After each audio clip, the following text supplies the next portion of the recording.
За щастие, се сдържах. В момента на пазара има толкова много препарати за отстраняване на мъх. Първо, избягвайте трите модела с ниска мощност и лоша ефективност на премахване. Изберете такъв със силно засмукване, за да почистите лесно маншети, яки и всички дрехи. Второ, избягвайте ръчните препарати за отстраняване на мъх, те са бавни и лесно се закачат за влакната на дрехите. Електрическите препарати за отстраняване на мъх са удобни, просто ги включате или натиснете леко и дрехите ви ще изглеждат чисто нови.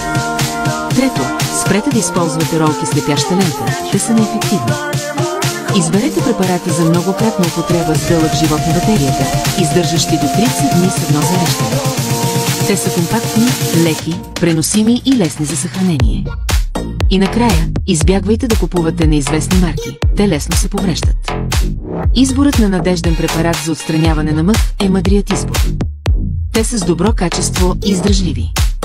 Поръчайте сега и се възползвайте от безплатна доставка и плащане при доставка. Не пропускайте!